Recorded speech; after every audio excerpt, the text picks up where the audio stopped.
제 강의 시작하겠습니다. 제가 올해 4월까지 박사정관을 했고, 뭐 개인 사정으로 제가 이제 학교를 나오게 됐고요.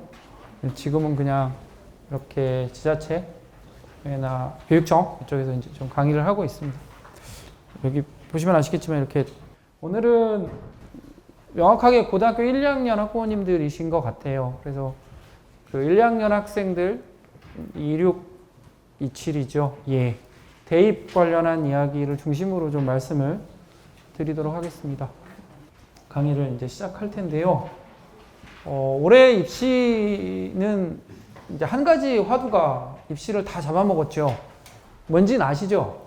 예, 의대에 있는데요. 뭐 그거보다 사실은 더 중요한 건 저는 1, 2학년 학부모님들에게는 이거라고 생각이 들어요. 중3에게도 영향이 있습니다. 자율전공을 뽑는 거죠. 자율전공 다 들어보셨죠? 올해는 자율전공 인원이 갑자기 늘어나면서 여기 적힌 것처럼 기존에 만들어진 학생부를 가지고 어떻게 지원할 것인가에 대한 전략만 세운 거예요. 근데 이건 추측인 거잖아요. 그럼 이제 지금 1, 2학년 자녀를 두신 부모님들이시기 때문에 결과를 보셔야 되는 거예요. 어떤 학생들이 뽑히더라, 어떤 부분을 중요하게 본다더라. 2학년 이제 부모님들 같은 경우는 결과를 중심으로 보셔야 될 거고, 1학년 학부모님들은 그 결과를 보고 결정을 하셔야겠죠? 지금의 전략을 그대로 갈 거냐, 수정할 거냐, 자율전공을 희망하신다면. 자율전공 상당히 중요한 저는 포인트의 하나라고 생각을 합니다. 자율전공이 유형 1, 유형 2 선발이 있는데 이건 다 아시겠지만 간단히 설명을 드리면 이게 전체로 뽑는 거예요. 그러니까 자율전공으로 선발을 해서 대학의 모든 학과를 선택할 수 있다. 그런데 이렇게 하는 대학이 있을까요?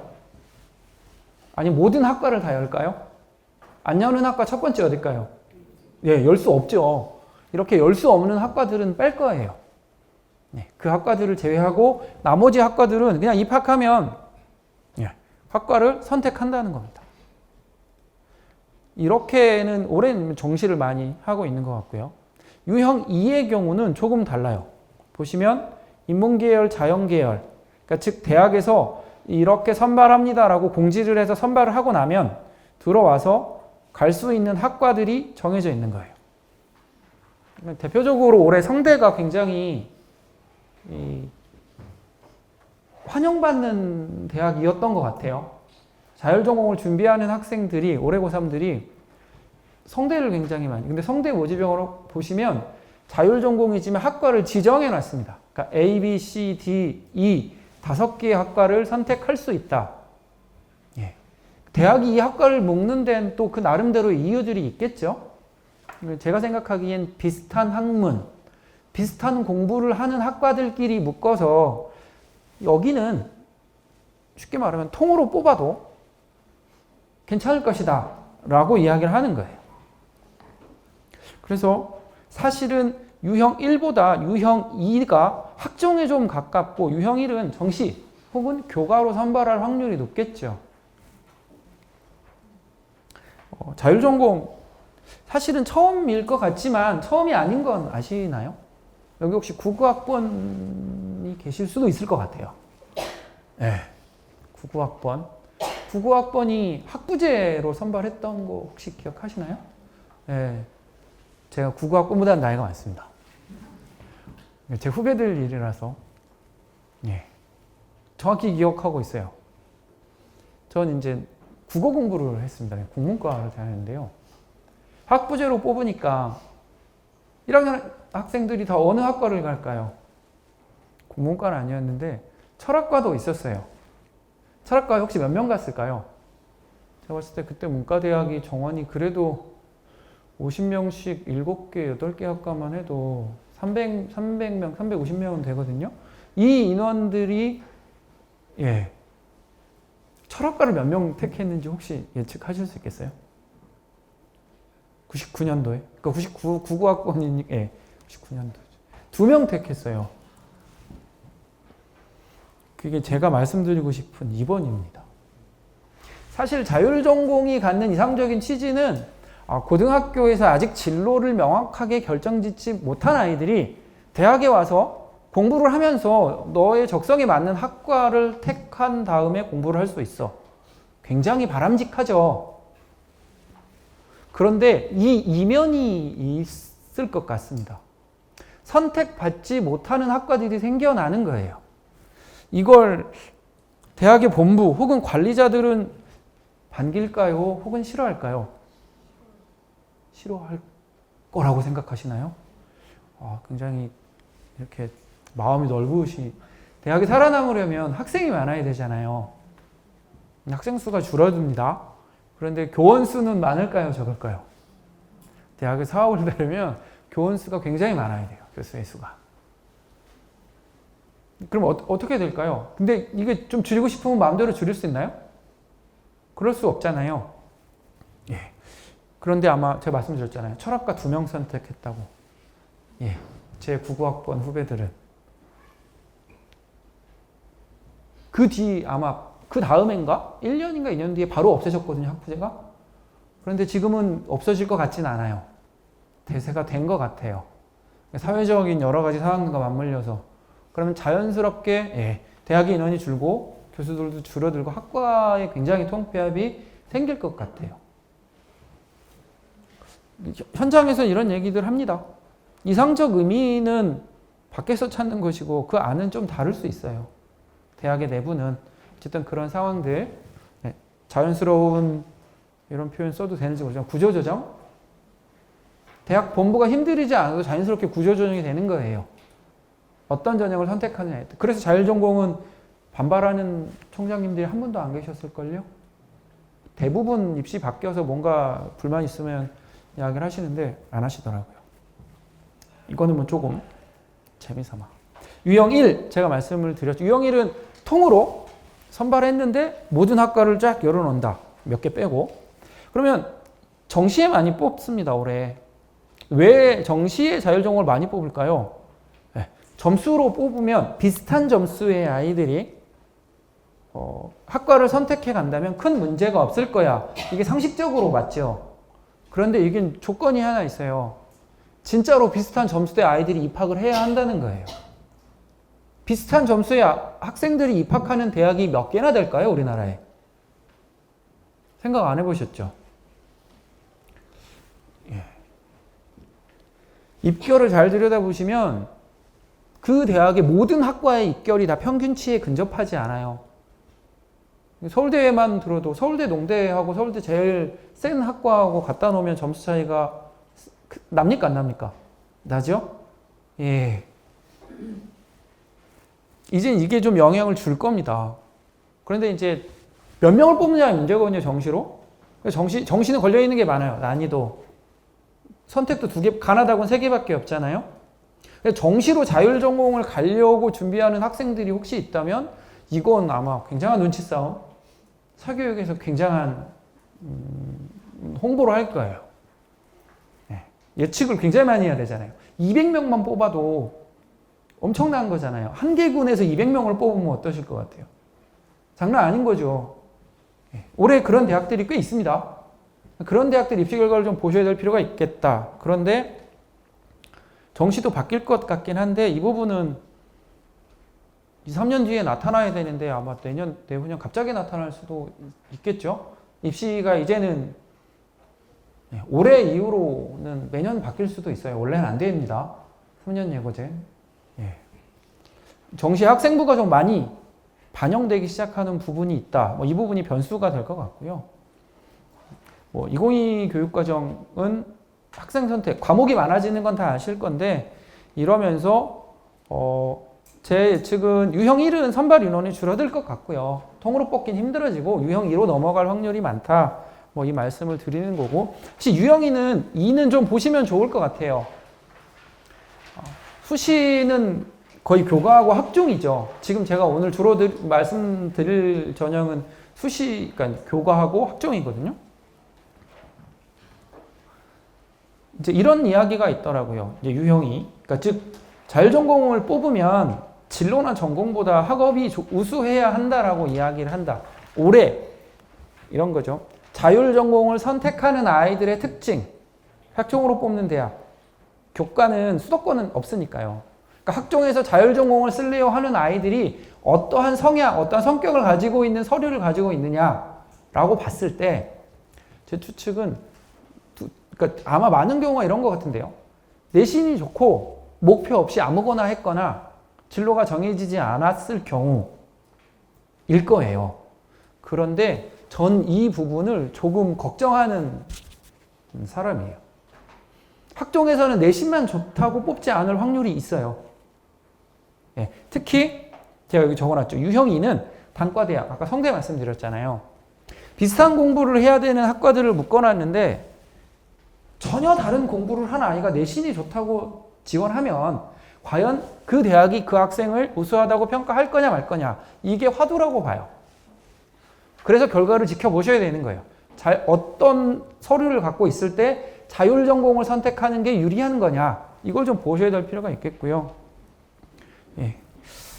앞으로 학종이 대세가 되겠죠. 지금 교과도 뒤에 있는데 학종화되고 있다라는 이야기도 있고 교과에 학종의 요소가 들어가고 있다고도 이야기를 하고 있거든요. 수능에도 학생부가 들어오고 있는 건 아시죠? 한 가지 요소로 이제 학생을 선발하는 전형은 없다고 보셔야 돼요. 점수로만 내신 성적 100, 수능 성적 100으로 뽑는 이런 대학은 있지만 용산구에서 거주하시는 분들이 희망하는 대학은 아닐 것이다 라고 저는 생각이 들고요. 올해 입시와 연계해서 제가 이제 결과가 중요하겠죠. 과연 정말로 의대를 많이 뽑는데 이제 분석이 엄청나게 나올 거잖아요. 많잖아요. 진짜 재수생 혹은 뭐 반수생 혹은 이탈한 전공의들이 학력 세탁을 위해서 수능에 지원했을까? 그렇죠? 그 친구들이 다 붙으면 현역들은 어떻게 될까요? 폭망이겠죠? 그러면 죄송한데 지금 1, 2학년 학생들은 의대 가기가 더 힘들어질 수도 있는 거예요. 제가 봤을 때 결사반대를 하셨어야 되는 것도 있어요. 만약에 진짜로 그 친구들이 학력 세탁을 위해서 다 인서울의 의대를 가려고 한다면 다시 공부를 해서 그러면 재학생들의 기회는 점점 줄어드는 거예요. 왜냐하면 올해도 재수생이 늘어나겠죠? 의대를 가려고 하는 학생들은 성향이 분명한 것 같아요. 모 아니면 도, 안 가면 말지. 계속 준비를 할 것 같거든요. 또 하나, 의대와 함께 약학. 의대하고 약학을 같이 놓는 경우에 대한 설명을 저는 굉장히 싫어하는, 저는 사정관 출신이잖아요. 의대와 약대는 공부하는 내용을 놓고 보면 같을까요? 다를까요? 다르잖아요. 그런데 왜 같이 놓고 설명회를 하고 같이 놓고 분석을 하고 같이 놓고 상담을 할까요? 이 기저엔 뭐가 있냐면 다 점수라고 봐요, 저는. 학종은 그럴 수가 없어요. 의대에서 의과대학에서 공부하는 내용과 약학대학에서 공부하는 내용은 고등학교에서 공부를 하고 활동을 하고 기반 자체가 다르거든요. 내용 자체가. 그러면 같이 놓으면 안 된다고 봐요. 만들 수 있는 활동, 할 수 있는 주제 탐구, 고등학교에서의 과목 선택 이런 것들이 다 결이 다른데 왜 이걸 같이 놓냐는 거죠. 지방에 가면 학생부에 메디컬 계열을 희망해서 보건 계열을 희망해서 이렇게 써놔요. 제가 제일 싫어하는 단어들이에요. 정체불명인 용어들. 저는 안 좋다고 생각합니다. 저는 이제 나와 보니까 밖의 이야기를 이제 조금씩 듣고 경험하게 되잖아요. 좀 굉장히 많이 다른 부분들이 있다 이런 생각이 듭니다. 어쨌든 그 두 가지 영향을 실제로 줄 거냐? 전 안 줄 거라고 봐요. 의대하고 약대는 결이 안 같아요.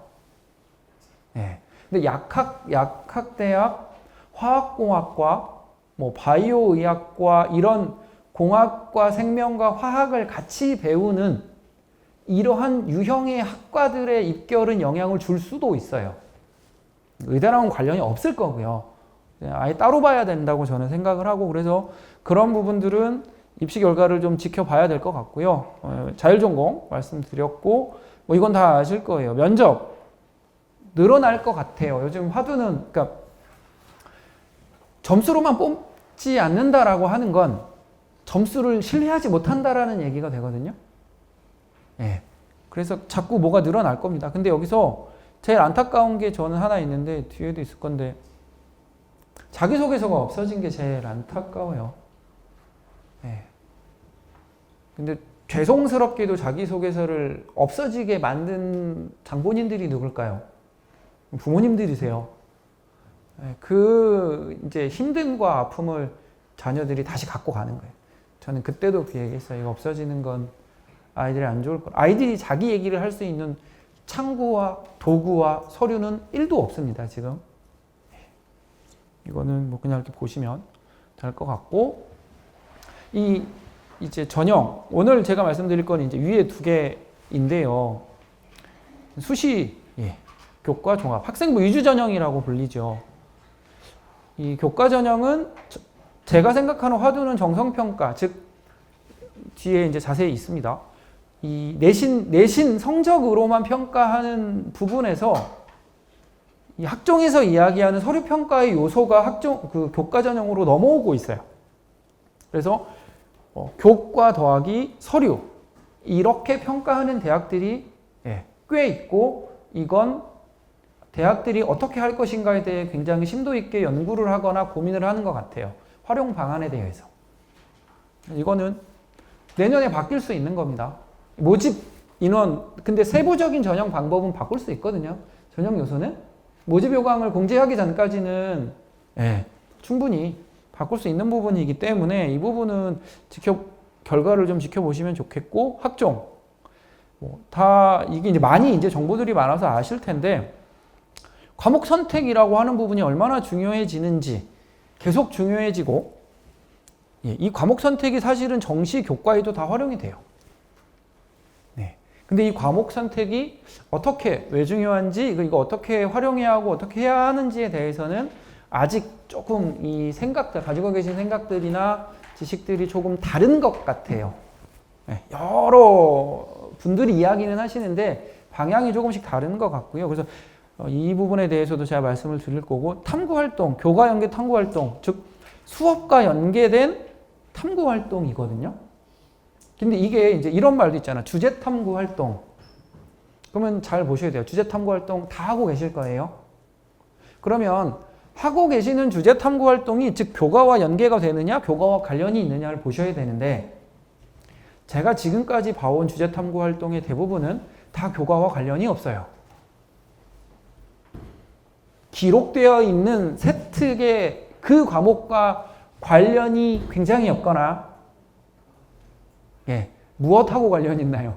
희망하는 진로와 관련이 있는 주제를 넣죠. 두 번째, 그 주제의 난이도는 학생이 감당하거나 학생이 배우고 있는 내용의 수준과 어느 정도 차이가 있는지를 보셔야 되는데, 자, 높을까요? 적정할까요? 낮을까요? 대부분 높죠? 다 거짓말이에요. 제가 봤을 땐. 그리고 주제 탐구를 하고 나면 마지막에 꼭 이런 멘트가 따라옵니다. 어떤 주제를 후속으로 연구해보고 싶다는 포부를 밝혔다. 후속으로 연구를 하겠다는 계획을 세웠다. 자, 이건 학생이 공부를 한 겁니까? 아니면 하지 않고 그냥 문자로만 기록된 미래에 대한 일입니까? 미래에 대한 일이죠. 학생부를 잘 읽어보세요. 미래에 대한 얘기가 훨씬 많아요, 학생부에. 공부하지 않고 온통 계획만 세웠는데 그걸 누가 학생의 능력으로 읽겠습니까? 그럼 본격적으로 이제 학생부 2주 전형 중에서 이제 교과 전형 말씀을 드릴 건데요. 이 산출 방식 이런 부분들을, 그러니까 교과 전형만 가지고도 사실은 1시간 이상 이야기를 할 수 있어서 이걸 뭐 자세하게 설명을 제가 드리지는 않을 거고, 주요 부분, 교과 성적을 내죠.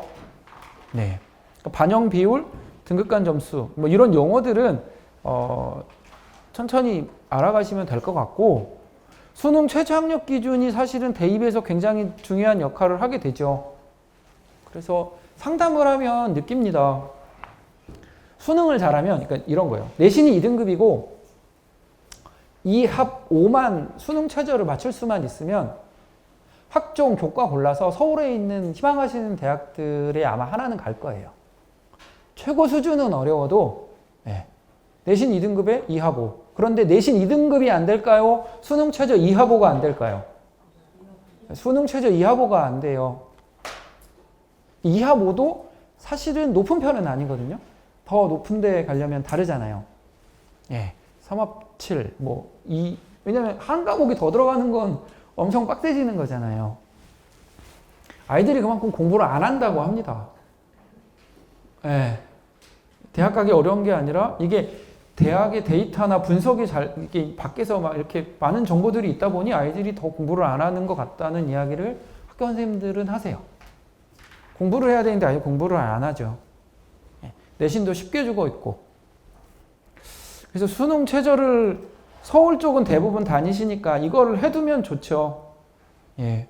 그런데 이제 어려운 게 그거잖아요. 내신이 3등급이 넘어가면 이제 원하시는 대학의 수준하고 안 맞아요. 수능을 아무리 해도. 그쵸? 그래서 이걸 이제는 사실은 교과와 학종을 따로 떼놓고 보시면 안 된다고 봐요. 예전에는 교과는 교과, 학종은 학종 별개로 놓고 보셨거든요. 그냥 교과, 학종은 같이 학교에서 하는 학생부 이제 학교 활동이라고 생각하시고 수능. 그래서 그냥 학교 활동, 학생부, 수능 이렇게 놓고 같이 보셔야 돼요. 그래서 이게 어느 정도 수준에 왔을 때 과연 그러면 이제 어느 대학들을 선택할 것이냐. 그건 좀 천천히 결정하셔도 되는 부분이 있거든요. 육회 지원은. 학과는 좀 미리 결정하셔야 되고 그 부분은 뒤에 말씀을 드리려고 하고요. 정성평가.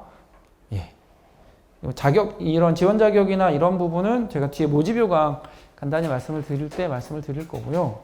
이게 교과 전형에서 여기서는 사실은 대학이 중요한 건 아니고 이겁니다. 교과백, 면접, 서류. 무슨 말씀이냐면 교과 전형은 내신이 좋으면 반드시 승리한다. 뭐 이런 공식이 있었어요. 그건 교과 100으로 선발할 때의 이야기예요. 교과 100으로 선발하면 1.5는 1.7한테 질 수가 있을까요? 없을까요? 없습니다. 1.5가 1.7한테 지면 입시 사고예요. 계산을 해서 1.5가 1.7한테 지면. 그런데 학생부 면접, 학생부 서류 이렇게 추가적인 요소를 사용하면 이제 1.7이 1.5를 이길 수 있는 거예요. 교과 전형인데. 그런데 면접은 사실은 뭐 의예 쪽이니까 좀 논외로 하고 이 정성평가를 하는 대학을 보시면 건대부터 이렇게 있습니다. 근데 여기서 뭐 지방국립대를 가진 않으실 것 같고요. 의대 아니면. 그럼 건대부터 한양대까지 보면 최소 한 장, 적어도 두세 장을 쓰는 대학이라고 저는 보이거든요. 그러면 이 대학들을 고려하실 때, 교과 전형을 보신다면, 물론 이제 내신이 2점대여야 하는 부분이 있지만, 인정하셨잖아요. 내신이 2점대인데 수능 최저가 안 나오는 경우의 학생들도 생각보다 많아요. 그러면 그 친구들은 교과 전형을 안 볼까요? 그런데 여기서 아마 건대나 동대 같은 경우는 정성평가를 하는 경우에 최저가 없을 거예요. 그러면 이제 따져보실 필요가 있는 거죠. 뒤집을 수 있는 거예요. 내신이 낮은데 내신이 높은 아이를. 이건 이제 굉장히 많은 자료를 보실 거예요. 이거 요약된 자료집이잖아요. 요약된 자료. 제가 뒤쪽에 이제 모집요강은 제가 이렇게 캡처를 해서 보여드릴 건데 여기서 이 교과 전형의 반영 방법, 이 표를 어떻게 해석하셔야 되는지 건대하고 동국대를 보시면 이제 굉장히 다르죠. 건대 국수영사과 한국사, 동대 국수영사 한국사, 국수영과 한국사. 뭐가 다를까요? 사회와 과학이 있고 없고예요. 인문, 자연. 그러면 또 하나, 이게 하나 다르고요. 두 번째, 건대는 해당 교과의 전 과목. 이 해당 교과의 전 과목이라는 말은 뭘까요? 그러니까 교과와 과목은 아시죠? 교과는 좀 넓은 국어 교과. 그러면 국어 과목은 어떻게 있을까요? 밑에 옛날 말로 뭐 문법, 뭐 문학, 뭐 이렇게 나눠져 있잖아요. 이게 과목이에요. 그러면 이 말은 건대는 국어 교과에서 배운 모든 과목을 반영한다. 공통 일반. 9등급으로 되는 과목은 뭐 그런 거죠. 모든 과목을 다 반영합니다. 동대는 어떻게 될까요? 석차 등급 상위 10개 과목. 그러면 어떤 학생이 유리할지는 굉장히 상황이 달라지겠죠? 그런데 이 표만 보면 그렇게 보시는데 사실 더 중요한 건 뭐냐면, 자, 이 건대 교과 전형의 입결 평균이 1.5고요. 동국대 입결 평균이 1.5예요. 그럼 두 1.5의 평균 값은 같을까요? 다를까요? 다르죠? 다르다고 바로 판단하실 수 있겠어요? 예. 이런 걸 아셔야 되는 건 사실은 이걸 외워서 알고 계시는 게 중요한 게 아니라 입결 같은 거 보실 때 이 값이 왜 나왔는지를 바로 아셔야 되실 필요도 있는 거예요. 잘 그러니까 챙기셔야 하는 거죠.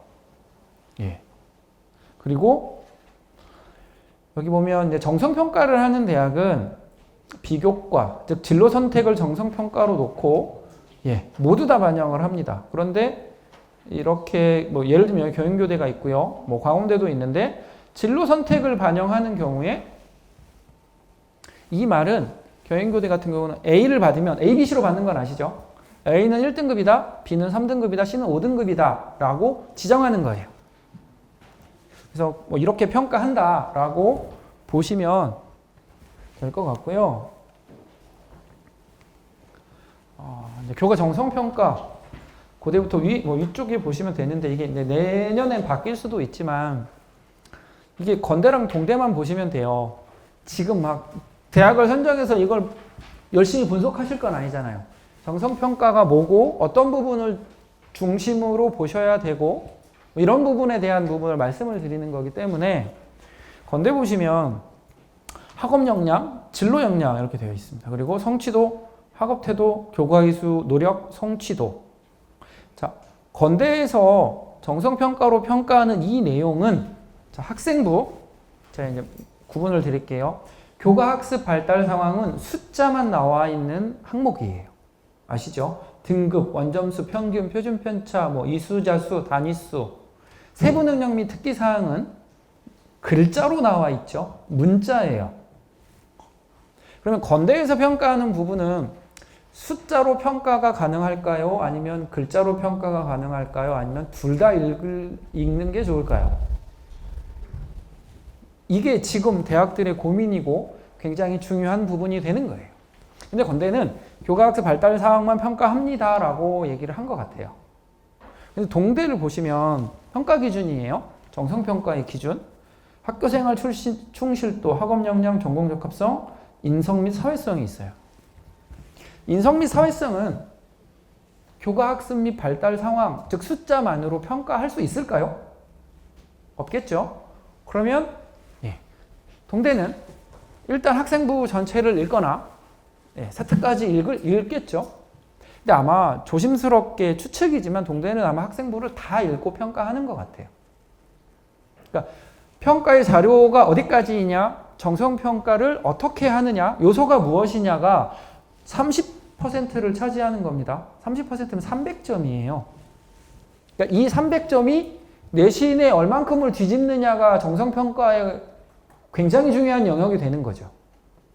그래서 이제 1, 2학년 자녀를 두셨으니까 교과 전형을 함께 염두에 두고 계신다면 정성평가가 있는 전형을 보신다면 이 부분을 같이 고려하셔야 된다. 그래서 내년도 결과를 입시 결과를 보실 때 참고하셔라 라는 말씀을 드리는 겁니다. 학종 사실은 뭐 동대 얘기가 자꾸 나오는데 저는 동대를 졸업하진 않았고요. 동대 이게 이제 학종 가이드북인데요. 학종을 가장 잘 설명하고 학종에서 가장 중요한 부분을 이야기하는 것 같아요. 가장 쉽게. 보면 이렇습니다. 인재상이라는 얘기인데 사실은 어떤 학생을 선발하고 싶다. 이제 단어를 좀 바꿔볼까요? 대학 입장에서는 선발하고 싶다가 말할 수 있지만 이걸 학생들 입장에서는 어떻게 해석해야 할까요? 저 내용을 만들어야 되는 거죠. 저 내용이 우수하다, 저 내용이 있다, 저걸 잘한다 이렇게 되는 거예요. 교육과정을 바탕으로 주도적인 진로 설계를 통해 우수한 학업 역량과 전공 적합성을 갖춘 학생. 이건 그냥 이상적인 얘기겠죠. 학교에서 주도적으로 진로를 설계해서 능력을 갖췄으면 좋겠다. 그러니까 이제 학교에서 공부했으면 좋겠다. 굉장히 큰 화두가 학교에서. 네. 여기 있습니다. 전공 적합성은 해당 전공이 어떠한 특성의 학문을 공부하는지 제대로 알고 있는지를 의미한다. 굉장히 중요한 거예요. 해당 전공은 어떤 전공일까요? 학생이 선택을 한 학과예요. 고3이 되면 지원을 하잖아요. 학생이 지원한 학과에 대해서 지원한 학과가 어떠한 공부를 하는지 알고 있느냐를 의미한다는 거예요. 전공 적합성이. 그럼 학생은 뭘 해야 하나요? 내가 선택한 학과가 무엇을 공부하는지 알고 관련된 공부를 고등학교에서 했다가 되는 거예요. 그쵸? 근데 중요한 건 아이들이 가고 싶은, 지원하고 싶은 전공을 언제 결정하냐는 거예요. 하셨어요? 안 하셨죠? 학생부에 뭐가 남아있을까요? 내가 선택해서 가고 싶은 학과와 관련된 공부를 하고 있다라는 내용이 지금 학생부에 있을까요? 있어야 되는 거예요. 그게 학종은. 근데 그게 없고 주제 탐구의 주제만 흩날려져 있거나 진로 희망인 직업 혹은 분야에 대한 키워드만 주구장창 학생부에 채워져 있거나 이렇다면 학생의 그 학종에 좀 적합할까 생각해 봐야 돼요. 학종이 어려운 건 아니라고 저는 생각하거든요. 학과, 해당 전공, 그러니까 학과를 떼놓고 생각할 수 없는 게 학종이에요. 뒤에 나옵니다. 그래서 우수한 학업 역량과 전공 적합성은 대학 수학에 필요한 과목을 제대로 배우고 온 학생을 선발하겠다라는 의미로 이해하면 좋겠다. 그쵸? 이게 지금 대학 수학에 필요한 과목을 제대로 배우고 온 학생을 선발하겠다. 저 부분이 2022까지 가는 거예요. 2022 아시죠? 올해 고등학교 1이 되는 아이들은 과목이 완전 달라지고 굉장히 세분화되잖아요. 선택이 더 중요해지는 거예요. 어떤 선택을 해서 어떤 공부를 할 것이냐. 네. 그래서 이 부분이 중요한 부분이고 지금 1, 2학년이면 빨리 행동에 옮기셔야 되는 부분들이 있죠. 2학년이라면 결국 학생부 얘기인데 이게 녹화가 돼서 조심스러워요. 단어의 사용이. 네. 네. 이제 학생부 얘기를 하면 굉장히 조심스러워요. 굉장히 민감하게 만들. 그러니까 2학년들은 빨리 지금 내가 해왔고 얼마 안 남았지만 앞으로 해야 될 뭐 탐구나 과제나 수행평가의 내용들을 어떻게 할 것이냐. 그러니까 앞으로 해야 될 것도 관리하셔야 되지만 이미 한 것도 어떻게 하느냐에 대한 고민을 하셔야 돼요. 학종은 바뀐 부분이 별로 없죠. 예. 학생부 평가 기준. 이게 대비 폭이 적은데 사실은 제일 큰 게 있었어요. 2022 올해 이제 이게 이제 24 제가 헷갈린 거예요. 24의 가장 큰 변화가 자소서가 없어진 거예요. 제가 이제 올해 4월에 나왔으니까 자기소개서 없이 평가를 하고 나온 거거든요. 한 700개인가 했나? 자소서 없으면 굉장히 힘듭니다. 평가자도 힘들고 아이들은 더 힘들어요. 제가 말씀드렸죠. 방향이 조금 달라질 수도 있고 의도치 않게 갑자기 수정을 해야 되는데 그러면 그 내용이 어디에 담겨 있어야 앞으로의 학종에서는 평가를 받을 수 있나요? 학생부잖아요. 학생부에 그 내용을 다 담을 수 있을까요? 굉장히 어려워지는 거예요. 자소서가 있을 때는 어느 정도 학생 스스로 소명하거나 이야기를 할 수 있는 여지가 있었죠. 근데 지금은 그게 없어요. 이게 가장 큰 부분이에요. 근데 이제 그러니까 입시를 2번 보내고 난 다음이기 때문에 대학은 이미 뭐 어느 정도 적응하고 방법을 찾았을 거라 보고요. 평가 기준과 학생부 분석은 뭐 여전히 중요하고 제가 여기서는 학생부에 적합한 모집 단위가 선택되어 있느냐. 그러니까 학생부에 담겨 있는 내용이 무엇이냐? 학과, 아까 동대 보여드렸잖아요. 이건 다 아실 거기 때문에 그냥 보통 서류로 뽑고 2단계에서 면접을 보죠. 그래서 지금이 면접이 아마 이번 주는 굉장히 입시 관련한 이야기들이 조용한 것 같고요. 수능 때문에 1단계 합격자 발표가 아마 수능이 끝나면 이제 본물 터지듯이 할 거잖아요. 제가 이제 어제 면접 동영상을 올렸어요.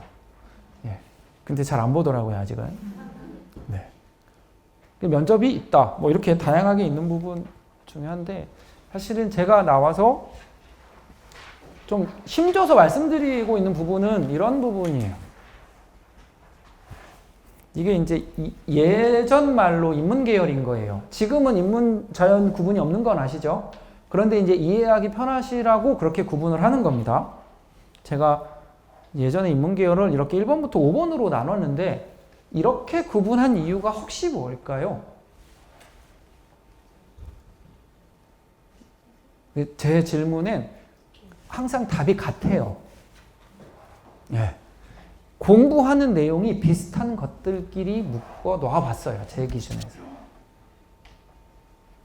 공부하는 것들끼리. 최소한 그래야 하지 않을까 싶은데 경영학과를 가려고 공부하다가 어문을 갈 수도 있기는 해요. 그런데 방향이 다를 수 있잖아요. 완전 달라요. 그리고 어느 시점에 선택했느냐, 어느 시점에 바꿨느냐 이런 부분이 굉장히 영향을 준다는 말이거든요. 경영하고 경제, 회계 통계를 제가 갈라놨는데 3, 4번은 과연 그러면 어떤 공부에서 가장 큰 차이가 있을까요? 이건 다 아시더라고요. 수학이죠. 수학 과목 중에서 어떤 걸까요? 확통일까요? 기하일까요? 미적일까요? 미적이죠. 그렇게 알고 계시죠? 그러면 경제학과 가려고 하는 아이들이 자녀라면 미적을 시키시겠습니까? 그러면 답을 못 하시더라고요. 왜 못 하시나요? 이거 굉장히 중요한 거예요. 어려우니까 그 다음이 중요한 거예요. 어려우니까는 중요한 게 정답이 아니에요. 어려워서 성적을 못 받을까봐 라는 거죠. 이 생각을 좀 바꾸셔야 된다는 거예요. 앞에 동대에서 지원한 학과와 관련한 공부를 하고 왔으면 좋겠다라고 한 거잖아요. 경제학과에 지원하는 학생이 미적이 4등급이지만 미적을 하고 오는 걸 좋아할까요? 미적을 안 하고 오는 걸 좋아할까요? 자신이 없으세요. 자신이 없으세요, 지금. 이제 믿으셔야 돼요. 꼭 필요한 과목은 하는 게 좋아요. 하는 게 좋아요. 이건 이제 대학들이 이제 사정관 전 이제 15년, 2008년부터 했나? 거의 처음 2009년부터 했을까? 8년에 시범 수업 했고 아마 그럴 겁니다. 사정관 오래되신 분들도 많고 훌륭하신 분들도 많고 굉장히 사정관 교육이 많이 잘 되어 있기 때문에 학생이 내신을 잘 받으려고 이 과목을 피해갔거나 들어야 되는 걸 알지만 안 들었다는 걸 알까요? 모를까요? 알 수 있을 것 같아요. 근데 확답은 못해요. 사실 저 15년 사정관 했잖아요. 저는 무엇 하나 확답하기 어려워요. 근데 평가를 한 번도 안 하신 밖에 계신 사교육 관계자분들은 확신을 너무 잘 하시대요. 전 이건 사정관 하면서부터 그 생각이 들었어요. 아니 왜 15년 동안 내가 이렇게 죽어라 눈 빠지게 서류를 보고 평가하고 고민하고 사람들하고 이야기 나누고 연구해서 하는 이야기인데 왜 안 믿지? 근데 밖에서 서울대 붙였다고 하는 사람이 어떤 학생부를 하나 보여주면 그걸 다 믿더라고요. 잘 이해가 안 돼요. 어찌됐든 경제 하는 게 좋다. 회계 통계 있잖아요. 사회과학, 심리, 문화예술 이 부분에서는 제가 하나만 말씀을 드릴게요. 학생부에 보면 제가 평가하면서 굉장히 싫었던 것 중에 하나가 사회 현상에 관심이 많아 이 문구예요. 미치겠어요. 사회현상에 관심이 많으면 어쩌라는 걸까요? 왜 이렇게 자꾸 뭐라 그러죠? 게임 용어로 따지면 빌드업을 한다 그러나요? 학생부에 이런 빌드업을 할 필요가 있나 싶은데 굉장히 구조적으로 빌드업을 하고 있어요. 굉장히 별로예요. 티 납니다. 사회현상에 관심이 많은 게 중요할까요? 사회과학을 하려면 사회현상에 관심이 많은 게 좋을까요? 사회현상을 분석해 본 경험이 있는 게 좋을까요? 그러겠죠? 예. 사실은 사회과학, 심리, 문화예술은 다 무엇에 기반할까요? 분석 아닐까요?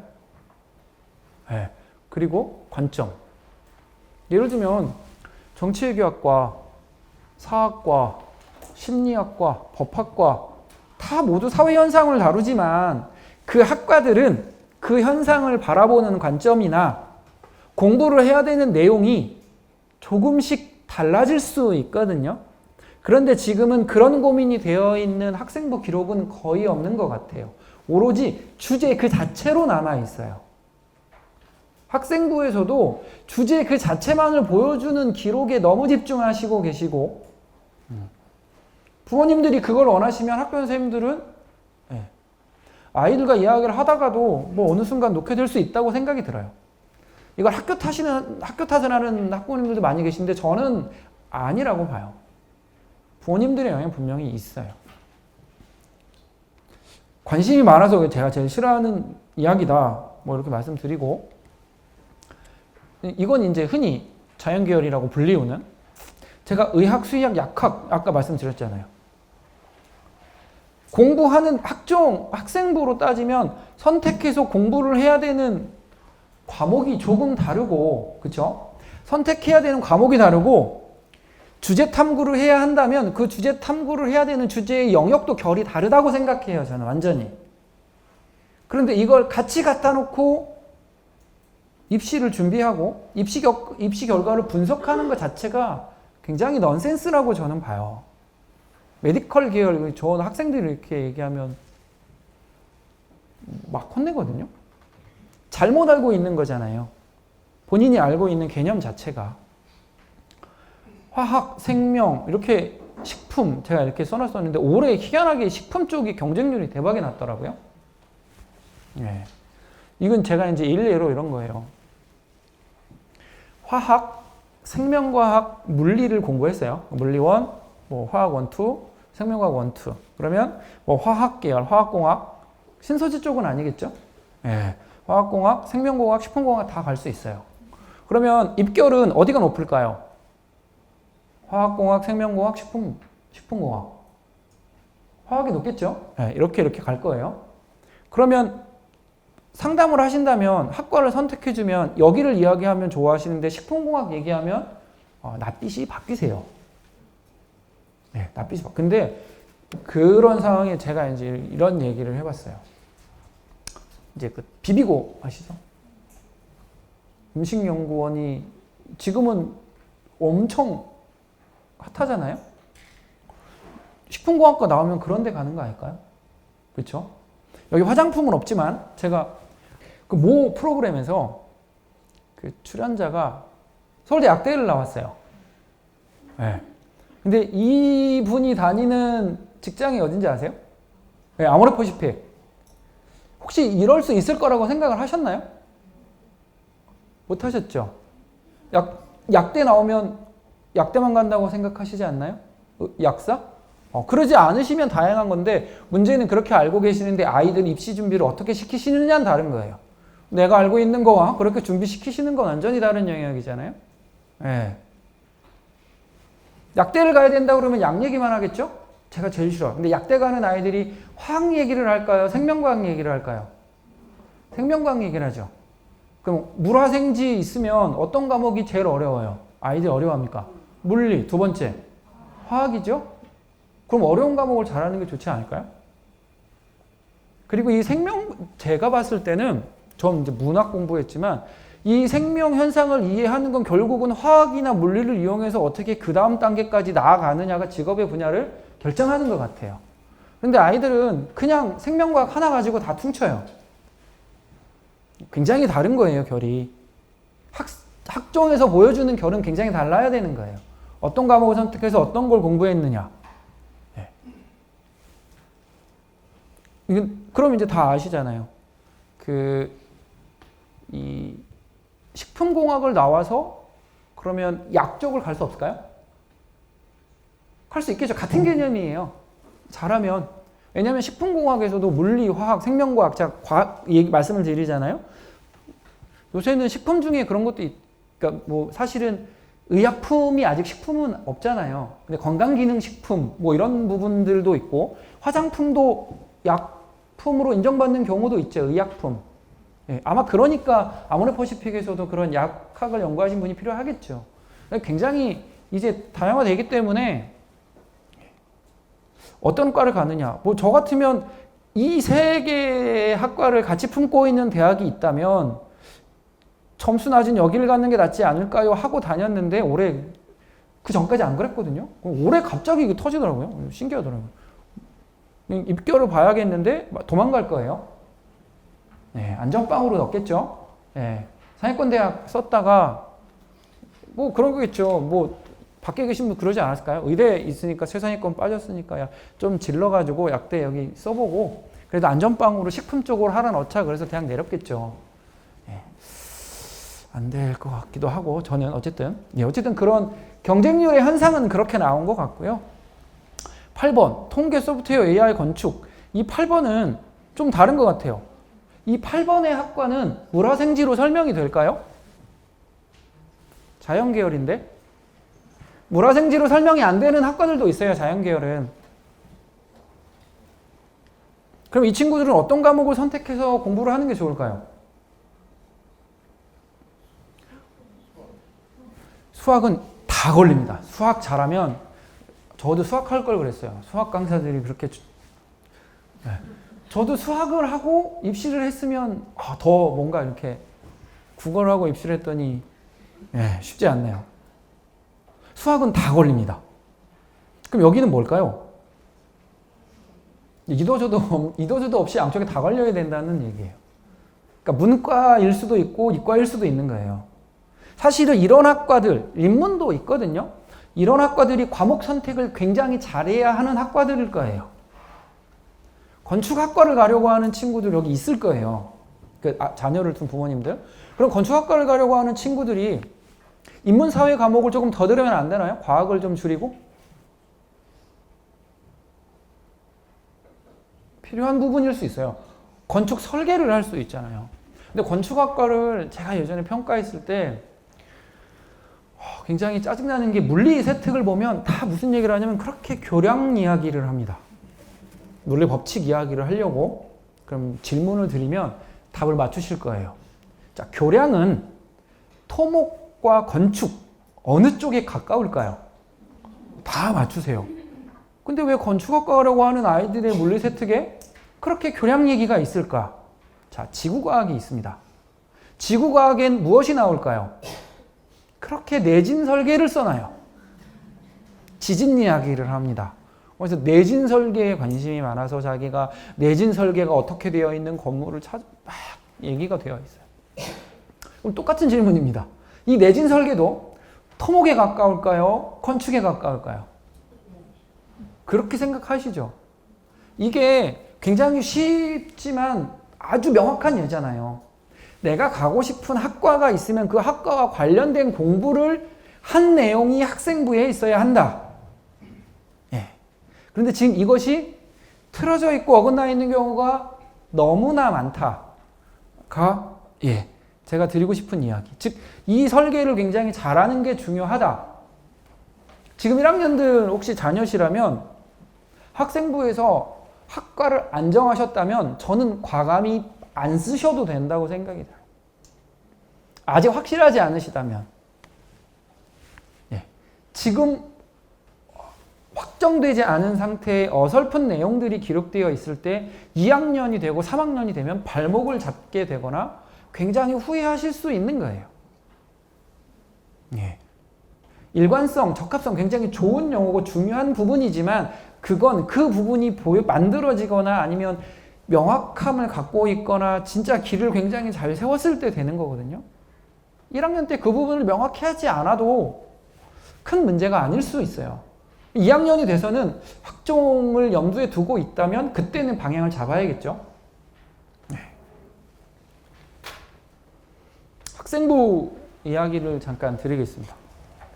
이게 이제 제가 쓴 건 아니고요. 이거는 그 어떤 분이 그러니까 돌아다니는 자료인데 오해, 잘못되어 있다라는 생각이 있어서 제가 보여드리는 거, 이건 뭐 다 아시는 거니까 항목별로 이렇게 주요 사항을 정리를 친절하게 해주셨는데 맞는 부분이 있고 틀린 부분이 있어요. 출결사항, 예, 성실성 평가할 수 있는 항목 좋습니다. 아이들 진짜 성실할까요? 아이들 아프다 그러면 야 성실해야 돼 학교에 가 이러시나요? 아 그래 오늘 쉬어 엄마가 약봉지 타다 줄게 그러시나요? 예, 후자일걸요? 예, 학교를 안 보내시고 그러시는 분들도 있다. 재미난 예를 하나 말씀드리면 제가 이제 고등학교에서 강의 이제 요청이 와서 면접평가 이제 강의를 가서 강의만 하면 되는데 이제 오지랖인 거죠. 학생 혹시 뭐 시연을 좀 해주는 게 도움될 것 같은데 괜찮으시냐고 학생부를 2개 주셨어요. 봤더니 방과 후 활동으로 축구 동아리를 3년 했어요. 축구 굉장히 잘하나 봐요. 2학년 출결에 질병지각이 10몇 회가 있어요. 질병지각이에요. 행특에 체력이 굉장히 우수하고 적극적이고 성실하고 이렇게 적혀 있으면 어떨까요? 네. 웃음이 그런 의미를 대표하는 거잖아요.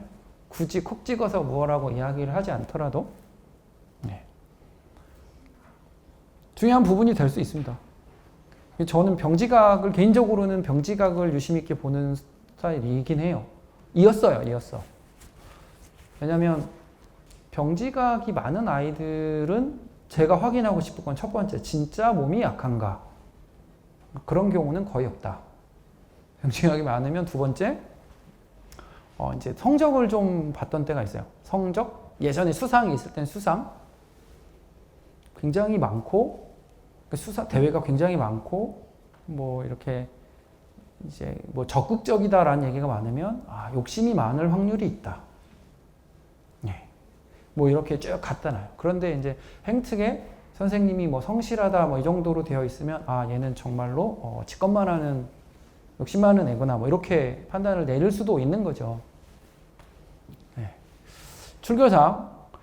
혹시라도 그러니까 정말로 부득이한 상황 때문에 학교를 갈 수 없거나 이런 일이 발생하면 학교 이야기에서 기록해 주시는 게 저는 좋다고 봐요. 질병 결석이 적어도 5, 6회 이상 있으면 그 사유가 있는 게 저는 좋다고 생각해요. 예. 그러니까 그런 경우도 그러니까 아이들 만나보면 사유 굉장히 다양하더라고요. 이렇게 뭐 운동을 하다 다쳐서 병원을 가야 되는데 중간에 꼭 학교를 조퇴하고 가야 될 수밖에 없는 상황이 있대요. 그럼 병조퇴잖아요.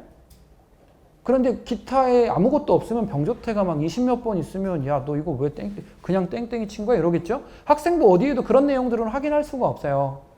그래서 불가피하거나 부득이한 경우들은 이야기를 하셔야 된다고 봐요. 네.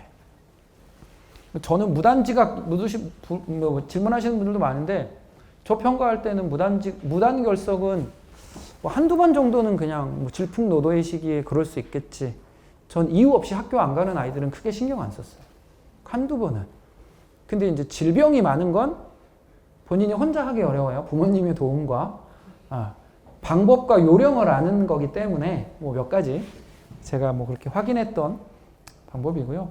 자율 동아리 봉사 진로 이렇게 있는데 동아리가 사실은 제일 틀렸다고 봐요. 제가 읽겠습니다.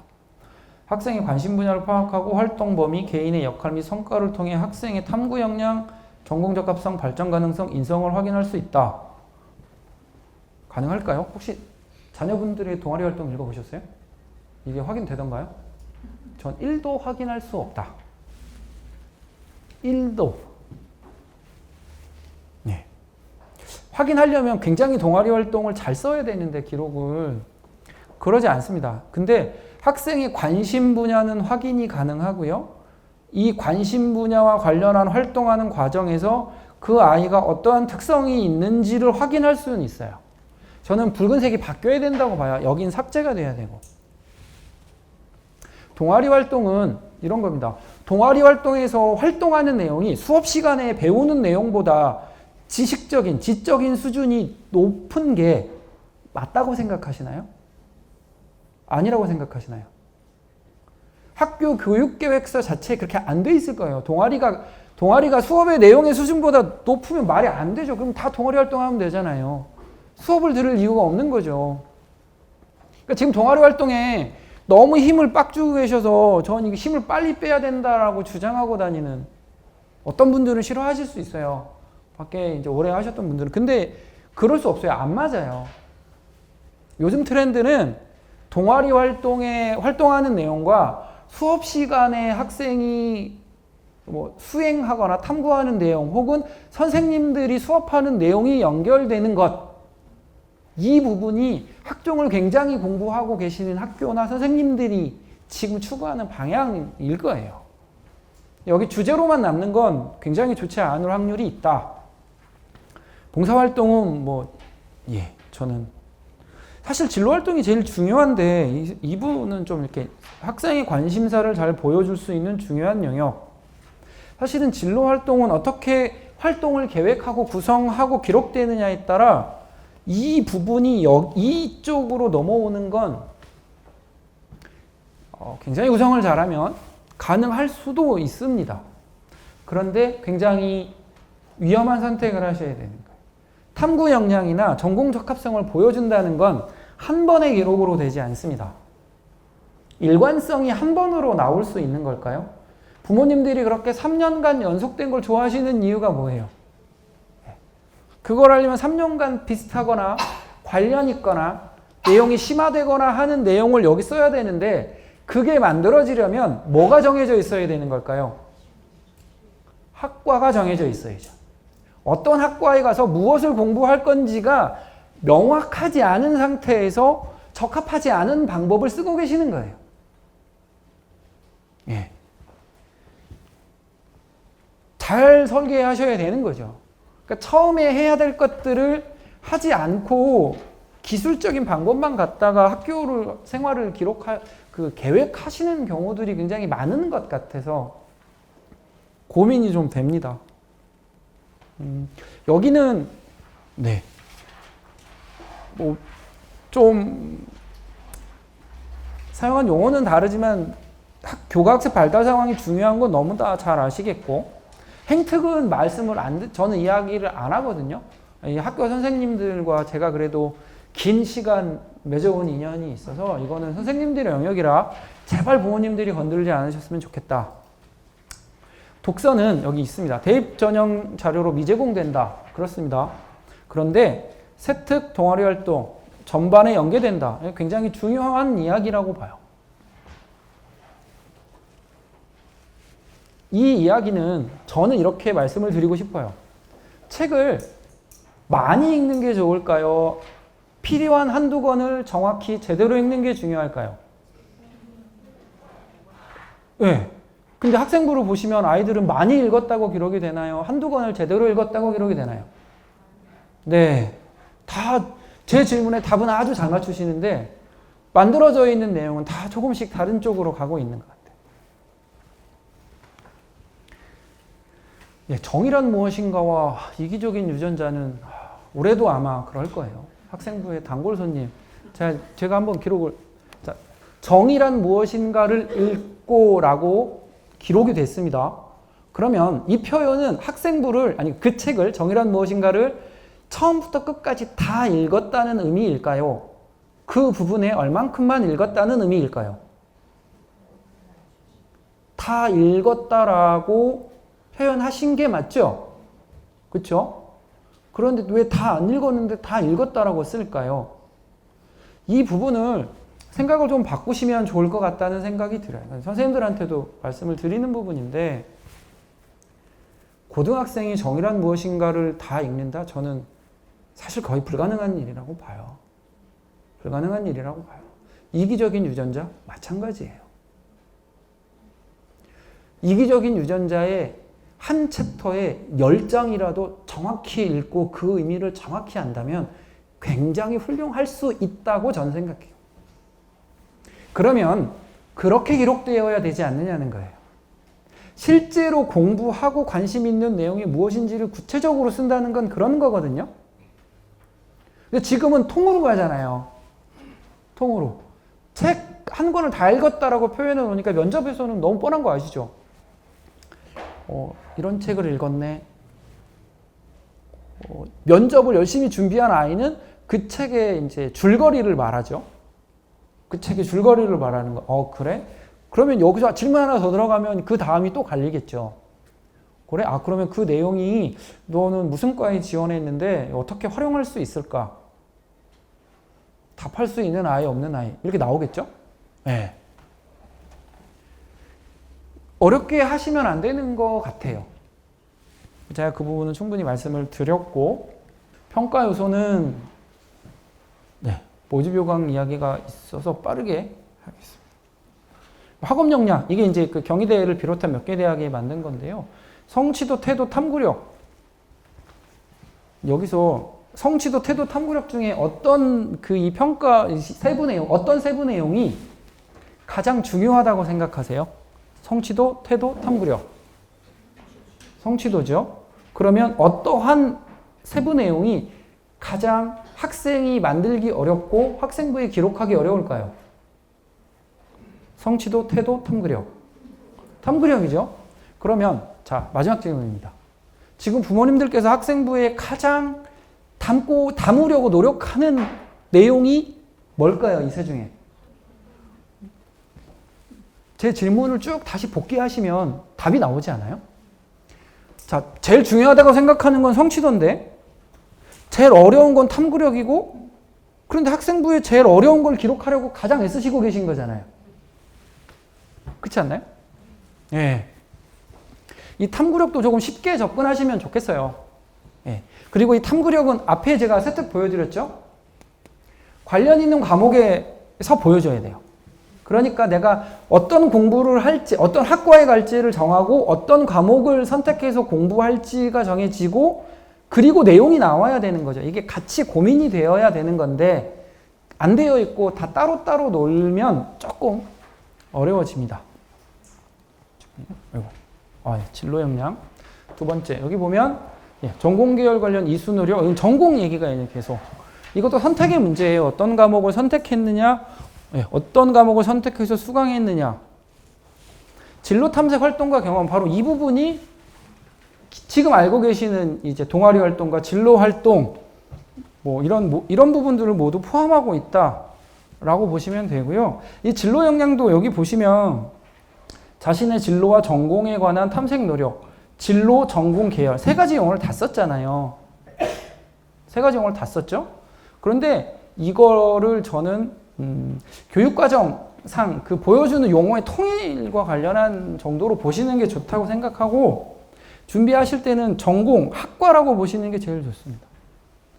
직업이 기록되어 있는 경우가 굉장히 많았어요. 예전에 굉장히 그런 거죠. 기자를 많이 희망하죠. 아나운서. 국문과 예를 들면 방송작가를 출판 기획자. 한 4, 5년 된 것 같아요. 출판 기획자를 희망하는 아이들은 무슨 학과를 가야 할까요? 국문과 가면 출판 기획자가 되나요? 출판 기획자는 별로 사실 잘 모르겠어요. 또 방송 작가가 유행이었던 때도 있어요. 국문과 희망하는 아이들의 진로 희망이었어요. 방송 작가를 희망하면 무슨 과를 가는 게 좋을까요? 문창과가 좋은데 문창과를 가는 게 좋을까요? 아니면 KBS, MBC, SBS, JTBC 아카데미를 가는 게 좋을까요? 후자 아니에요? 그쵸? 전 후자라고 생각해요. 그게 훨씬 빠를걸요? 그러니까 목표나 방향을 직업으로 잡는 부분이 굉장히 위험할 수 있어요. 굉장히 위험. 그리고 인문사회 계열 아이들 국어해서 그 친구들 보면 굉장히 좀 안타깝거든요. 짠해요. 보여줄 수 있는 게 별로 없고. 이공 계열은 사실은 많아요. 방법도 많고, 이렇게 경찰을 희망하다가 법학과를 가려고 하는지 모르겠어요. 굉장히 싫어요. 제가 이제 근무했던 대학, 그런 얘기를 합니다. 경찰을 희망했다가 법학과 오는 아이를 안 좋아하는 이유가 경찰을 희망하는 아이가 법학과 오면 대학에 입학해서 무슨 공부를 할까요? 법 공부를 할까요? 경찰 시험 준비를 할까요? 그 데이터가 누적이 되면 어떨까요? 더 누구를 뽑고 싶을까요? 예, 경찰이 되려고 하면 경찰대학에 가야죠. 그러니까 경찰대학에 가려고 하더라도 꼭 경찰이 되고 싶다라고 안 써도 저는 된다고 생각하는 사람이거든요. 생각을 좀 바꾸시면 되는 거예요. 공동체 역량, 이거는 인성인데 그냥 보통 대학들이 20점씩은 요즘 갖고 있는 것 같거든요. 출결도 들어가고 여러 가지 기타 수업에서의 내용, 기타 등등이 있는데 이 부분이 사실 이런 거죠. 내신이 한 2.5나 3등급이 넘어가는 친구들에게 이 부분이 영향력이 클까요? 아니면 1점대에 있는 아이들에게 이 영향력이 더 클까요? 네. 그것만 알고 계셔도 돼요. 이건 그냥 다 보실 수 있는 자료니까 시간 관계상 넘기고 면접 이야기하고 모집요강은 짧습니다.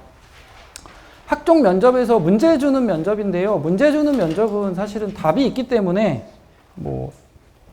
홈페이지 가서 자료를 보시는 게 제일 좋다. 자, 이제 학종 면접을 좀 말씀을 드려야 될 것 같은데 학종 면접은 학생부 내용인데 학생부 내용으로 활용한다는 게 학생부를 외워야 된다는 게 아닙니다. 제발 아이들에게 학생부를 검토해라, 학생부를 읽어라 하는 게 학생부의 내용을 그대로 숙지하라고 하지 마세요.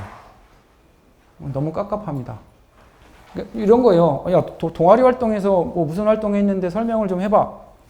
그러면 학생부에 있는 내용을 그대로 읽거나 그걸 더 자세한 과정을 설명해요. 별로 좋은 대답이 아니죠. 네.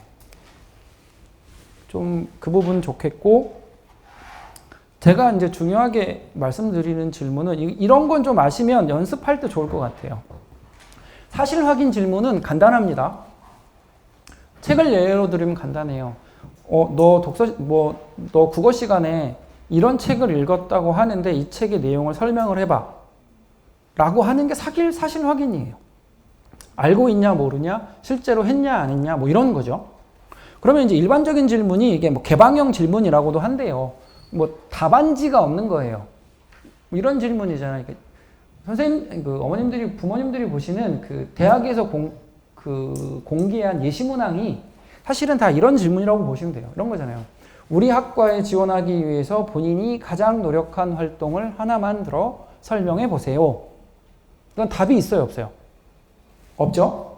그러면 이 질문이 왜 중요하냐면 학생이 선택을 하는 거예요. 어떤 활동을 말할지 선택해야 된다는 거죠. 많은 것 중에서. 아이들은 굉장히 아직까지 순박합니다. 제가 데리고 앉아서 한 5분만 얘기하면 탈탈 털 수 있어요. 탈탈. 굉장히 잘 못하는 거예요. 그리고 이걸 준비하잖아요. 준비를 굉장히 잘해도 문제인 거예요. 그 틀에 갇혀버리니까. 그래서 저는 계속 말씀드리지만 그러니까 학생부에 담기는 활동의 주제, 활동의 내용, 활동의 개수들을 너무 많고 복잡하게 가져가는 건 결국 자기 스스로를 얽어매는 거일 확률이 굉장히 높다는 거예요. 아이가 아는 수준을 맞춰서 어느 정도까지 높일 건지 이런 것들을 일단은 이게 기술적으로 준비돼야 되고 그보다 선행하는 건 계속 나오는 거죠. 어떤 학과에 가서 무엇을 공부할 거냐라고 하는 게 잡혀야 그 다음이 나온다라고 하는 부분 계속 말씀드리고 그냥 사진 찍으시면 아마 있을 거예요. 자료집에. 예. 요약입니다. 어떤 걸 공부할지 정하고 관련 내용들을 찾아보는 게 필요하다. 근데 저는 직업은 없어도 된다. 팁을 하나 드리자면 이 직업이나 학과가 아까 말씀드렸잖아요. 굳이 1학년 때 나오지 않아도 전혀 무방하다. 그리고 이게 어느 정도 확신이 들면 그때 쓰셔도 된다. 이 3학년이겠죠? 예. 학생들이 배우는 과목의 수준은 1학년, 2학년, 3학년 올라가나요? 아니면 내려가나요? 더 어려워지죠? 그러면 그런 거예요. 탐구 주제도 그 학년의 위계, 성격에 맞게 심화되는 게 좋다. 그런데 지금은 너무 어려운 내용의 주제를 1학년 때 하고 있다. 이게 사실은 결론이고요. 과목 선택 굉장히 중요하죠. 결국은 과목을 선택하는 이유가 무엇을 공부할 거냐라고 하는 부분이 정해진 다음에 하는 거기 때문에 그 부분을 설명해낼 수 있느냐가 굉장히 중요한 포인트예요. 면접에서도 학생부에서도. 과목 선택을 어떻게 할 거냐 그냥 중요한 부분이다 보시면 좋고요. 이거는 이제 아까 그 말씀드린 거예요. 1학년, 2학년 학기 말에 한번 학생부를 분석을 하고 계시는 것 같고요. 이 수정 계획이라는 걸 세우실 건데 잘 세우시는 게 좋죠. 그래서 지금 2학년들은 사실은 제가 이제 생각해 보니까 2학년 여름이 좋더라고요. 2학년 여름이 2학년 1학기 것도 수정할 수 있고 2학년 2학기 것도 계획할 수가 있는 거예요. 예전에 3학년 이야기 했는데 사정관 입장에서는 1학년, 2학년 서류가 나온 다음에 이걸 판단할 수 있잖아요. 그런데 학부모님들 입장에서는 학생부를 수정할 수 있어야 되는 거예요. 그러면 2학년 1학기 여름방학은 아직 학생부 마감이 안 됐을 수도 있고요. 그러니까 그때 점검을 한번 하시고 계속 갈 거냐 어떻게 갈 거냐 이런 전략을 좀 고민하시면 학생부를 좀 그나마 좀 잘 만드실 수 있지 않을까 생각을 하고 있습니다. 이건 다 아시는 앞에 내용 정리한 거고 책이 있고요. 모집요강 이 페이지 모집요강을 꼭 읽어보시는 거 지금 읽으실 필요는 없어요. 3학년 때 대학을 6개 고르시잖아요. 그러면 그때는 좀 보셔야 돼요. 사실 일정도 대학에 있을 때 전화 주시면 굉장히 힘들어요. 전화 주셔서 아무것도 모르시고 원서 접수 언제예요? 이러면 전화 받는 사람이 어떨까요? 저도 이렇게 막 스트레스가 한땐 제가 그 민원전화 담당이었어요. 제가 한 성격 하거든요. 절대 안 집니다. 제발 좀 읽어보셨으면 좋겠다라고 말씀을 드려요. 기본적인 사항은. 근데 여기서 모집요강에서 꼭 보시면 일정은 뭐가 관련이 있냐면 이거예요, 사실은. 이걸 모르시는 분들 많아서 이거는 대학에 해줄 수 없어요. 보면 서류 내셔야 되실 수 있어요. 그러니까 예를 들면 여기 예체능을 희망하신다 그러면은 홍대나 이대 고대 활동보고서 내잖아요. 그러면 서류 제출 마감 기한이 있어요. 근데 마감 기한을 모르면 될까요? 안 돼요. 기간이 넘으면 대학이 받아줄 수가 없어요. 그래서 꼭 아셔야 될 게 제출 기한, 합격자 발표 일자. 이것도 대학이 안 해줍니다. 전학으로 해줄 것 같지만 절대 개인정보 때문에 안 됩니다. 이 공식 답변이고 이걸로 다 끝나요. 아무것도 안 해줘요. 꼭 아셔야 돼요. 특히 시험 일자 모르시는 분 없죠. 발표하셔서 꼭 보셔야 되고 근데 간간히 놓치는 게 이런 거예요. 돈하고 관련돼 있어서 그런가. 등록 일자를 놓쳐요. 실제로 4시 마감인데 어떻게 되냐면요. 4시 0000 되면 막히거든요. 그런데 어떤 경우가 있으면 3시 59분 57초, 8초 이때 이체 버튼을 누르면 이런 일이 생길까요? 안 생길까요? 생깁니다. 이체 버튼을 누르면 이체가 될까요? 안 될까요? 처리 시간이 있어서 4시가 넘을 수도 있어요. 그러면 그때는 어떻게 될까요? 전쟁입니다. 전쟁. 입학처는 안 된다. 입금된 시점이 4시가 넘었기 때문에 이건 안 되는 게 당연하다. 그러면 그 사람은 들고 오겠죠? 이거 봐라. 명세서에 3시 59분 57초가 찍혔다. 해주긴 했어요. 실제 사례입니다. 그래서 이런 것들은 진짜 꼭 확인 잘 하셔야 돼요. 잠시만요. 이거 뒤로 간 거지? 진짜 꼭 등록 굉장히 말씀드리고 싶고요. 지원 자격과 관련한 특이사항이 있어요. 특히 여기서 해외고를 다녔거나 학기수 제한이 있거나 이런 경우는 요강을 보신 다음에 전화를 하시는 게 제일 좋아요. 이걸 설명해달라 그러잖아요. 설명해달라 그러면 모집 요강을 읽어줄 거예요. 그런데 아마 전화를 딱 받고 통화를 하는 사람이 알고 있는데 질문을 하면 얘기가 달라져요. 이런데 이 부분이 내가 이래서 뭐 오류가 있다거나 아니 이 부분 어떻게 되는지 고민이다 그러면 얘기가 달라지거든요. 아는 사람에게 넘기거나 전화를 받은 사람이 모르면. 그래서 꼭 알고 통화하시는 게 조금 더 가져가신다. 그냥 물어보시는 건 안 하셨으면 좋겠다. 그리고 꼭 전화를 하시는데 필요한 부분이 있으실 때 전화를 하셔야 되고요.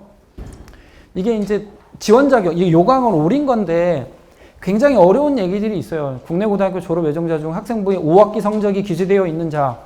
5학기 성적이 있으려면 몇 학년입니까? 1학년 1, 2학기, 2학년 1, 2학기, 3학년 1학기죠. 그럼 국내 고등학교를 전부 다 다녀야 한다라는 얘기죠. 조건이 없어도 해외 고등학교를 다녔거나 이러면 안 되는 거잖아요. 그러니까 이런 것들이 다 숨겨진 의미가 있어요. 읽어보셔야 되는 거예요. 6개를 고르고 난 다음에는 요강은 꼭 읽어보셔야 되는 게 행성서류 같은 거잖아요. 바이블 이거예요. 여기에 있으면 여기에 있는데 대학이 실수하잖아요. 그럼 대학이 100% 칩니다. 이걸 꼼꼼히 읽으셔야 되는 거예요. 여기서 보면 추천 인원도 있잖아요. 이건 이제 알겠고 지원할 수 없음. 그래서 영재고부터 쭉 특성하고 지원할 수 없다. 근데 이제 이게 재미난 건 교과의 교과 정성평가, 즉 이게 이제 특별 전형이라고 써 있잖아요. 특별 전형은 제한을 둘 수 있어야 대학이. 근데 일반 전형은 제한이 없거든요. 교과 전형을 일반 전형으로 여는 데는 특성화 고등학교 학생들도 지원할 수 있을 거예요. 뭐 그런 뭐 여러 가지 것들이 있고, 5학기 모두 점수가 기재되어야 한다. 이거는 이제 그 고등학교마다 좀 대안학교 뭐 이런 부분들 때문일 거고요. 건대 똑같죠. 뭐 이렇게 되어 있고 교과목별 석차 등급을 산출할 수 없는 자는 지원할 수 없다. 여기는 3개학, 4개학기가 있는 경우는 안 되는 거죠, 교과전형이. 그러니까 교과전형이 다 되는 게 아닌 거예요. 외국에서 있다 온 사람들은 안 돼요, 학생들. 한국은 좀 다릅니다. 교과전형인데, 여기 보면 국내고등학교 졸업 4중 3학기. 여기는 3년 제한을 걸었죠. 3수생까지 가는 데도 있고요. 다 풀어지는 데도 있고. 그래서 사실은 결정하시고 난 다음에 좀 디테일하게 보셔야 돼요. 현역이면 문제는 없어요.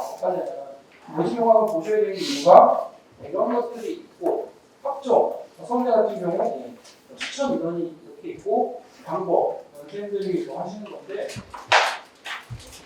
교과 학종은 여기 일반 전형에 제한이 없습니다. 그래서 국내 정규고등학교 졸업자 또는 관련 법령으로 이가 동등한 이상의 학력이 있다고 인정되는 자. 법령으로 동등한 이상의 학력이 인정된 자는 무엇입니까? 검정고시. 학종은 검정고시 출신자도 지원할 수가 있어요. 혹시 검정고시를 보시는 자녀라면 검정고시 자격을 또 찾아가야 돼요. 왜냐하면 제출해야 되는 서류가 달라요. 그래서 모집용을 꼭 보셔야 되는 게 지원 자격도 보셔야 되는 거예요. 알고 계시더라도 보고 가시는 걸 추천드립니다. 그래야 확인하시려면 제가 말씀드린 게 이런 거잖아요. 대학교 학초에 전화해서 고대 입학처에 전했다고 가정을 하면 이 학종인데 지원 자격이 어떻게 돼요? 이렇게 질문하시면 전화 받는 사람이 멈추는 거고요. 이 전형에 제가 검정고시를 보게 되는데 어떤 서류를 내야 되는지 확인 한번 하고 싶은데 이 서류가 맞나요? 더 없나요? 그러면 그쪽을 설명해 줄 거잖아요. 그러니까 아시고 어차피 공부하셔야 되니까 그 다음에 전화를 하시는 걸 추천드립니다.